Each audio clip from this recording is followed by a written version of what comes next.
Halo sahabat imajinasi bonsai, kembali lagi bersama saya Fredian. Di hari ini saya akan membahas kunci menentukan gerak dasar dan arah cabang. Sangat simpel ya sobat. Kemungkinan dari sahabat ada yang masih belum tahu soal itu ya. Ya, jadi kunci gerak dasar ataupun arah cabang itu ada di akar ya sobat.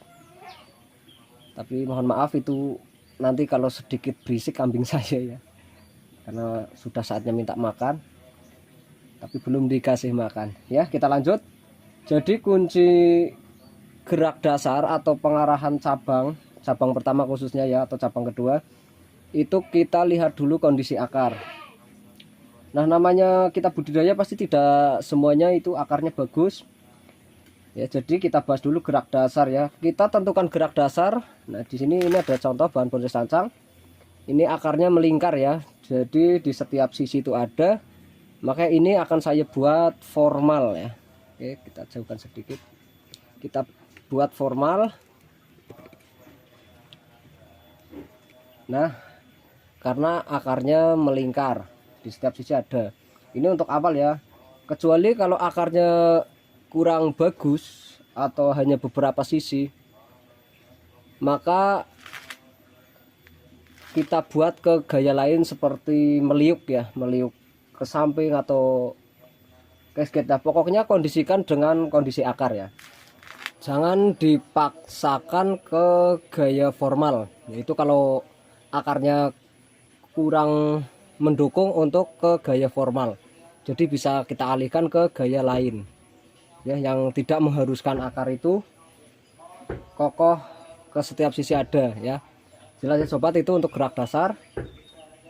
Kuncinya yaitu melihat kondisi akar juga ya.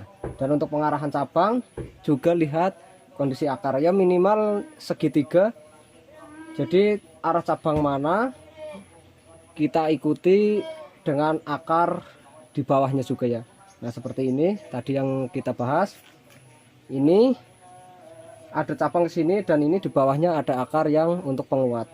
Begitupun sebelahnya ya. Dan mungkin sahabat heran ya, kalau kita lihat ini cabangnya sudah terlalu over. Nah, ini malah tidak akan saya nolkan lagi atau tidak akan saya pendekkan lagi, akan saya teruskan saja dengan konsep dua mahkota ya. Ini di sini ada satu mahkota dan satunya di sebelah ini ya. Jadi ini cabang sudah semi anak pohon ya, karena kalau kita untuk cabang ini sudah terlalu over, maka kita buat mahkota saja biar untuk mempersingkat waktu juga dan hasilnya juga bagus ya. Semoga nanti bisa bagus. Nah, karena ini di sini sudah saya ambil konsep dua mahkota, maka kita untuk mengonsep sebelah sini itu malah jangan terlalu besar dan juga panjang sini ya. Jadi kita bikin kelompok daun di sini malah lebih pendek dari cabang atasnya. Ya, untuk mengonsep seperti itu kita lihat kondisi yang ada dulu. Nah, karena di sini sudah terlalu besar, malah sini lebih baik kecil, jangan seimbang besarnya dengan ini ya. Kecil saja. Yang penting sini ada kelompok daun. Ya, karena ini pohon akan saya buat lebih condong ke sini ya. Tapi di sini tetap ada percabangan, tapi untuk cabangnya lebih dominan ke arah sini ya, karena di sini ada dua mahkota. Dan ini saya pertahankan dengan konsep di sini kelompok daun lebih pendek daripada cabang yang atas. Nanti ini cabang atasnya malah agak masih ke area sini. Nah, ini di bawahnya di sini, itu tidak apa-apa. Karena sudah tampilan seperti ini ya, hanya bisa dimaksimalkan seperti itu daripada kita nolkan lagi.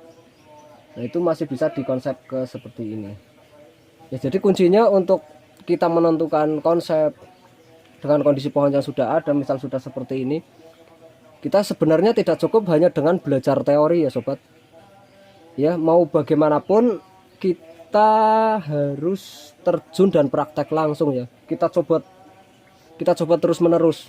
Jadi tidak hanya cukup dengan satu kali belajar itu bakal kita mudah memahami, itu tidak ya.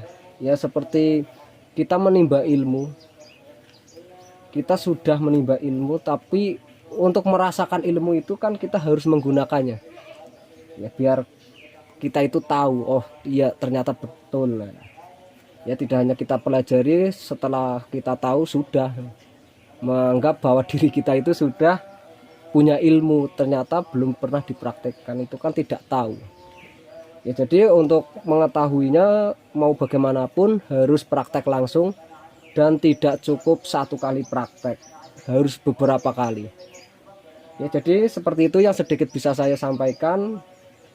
Mohon maaf bila banyak kesalahan dalam penyampaian ya, karena itulah yang saya tahu, dan saya juga belajarnya secara otodidak ya sobat ya, hanya nyimak-nyimak juga lalu saya praktekkan. Jadi tidak belajar secara langsung, tapi ya kita belajar lihat-lihat juga di YouTube, di teman-teman yang sudah lebih bisa. Nah itu baru saya praktekkan di rumah ya, tapi lebih banyaknya saya nyimak-nyimak ya, karena sekarang kan media YouTube sudah banyak sekali yang sharing. Nah saya belajar dari situ juga, saya praktekkan secara otodidak ya, prakteknya tidak dipantau langsung ya. Dan bila ada yang kurang jelas atau ada dari sahabat yang lebih paham untuk mengonsep bagusnya itu seperti apa supaya menghasilkan bonsai yang bagus ya, kita akan gunakan kolom komentar ya sebagai media sharing kita ya. Jadi ini seperti ini tampilan sementara, ini jenis sancang ya. Mungkin seperti itu ya sobat, semoga intinya bisa bermanfaat. Semoga ini pohon bisa saya pertahankan dan bisa saya sharing sampai setidaknya ini sampai jadi ya. Semoga saja seperti itu. Oke, mungkin seperti itu sharing dari saya. Jika bermanfaat jangan lupa like, share ke teman-teman sahabat biar kita bisa saling berbagi manfaat. Dukung juga dengan cara subscribe ya, supaya sahabat tidak ketinggalan video-video terbaru dari saya. Ya, videonya sampai di sini dulu dan sampai jumpa lagi di next video.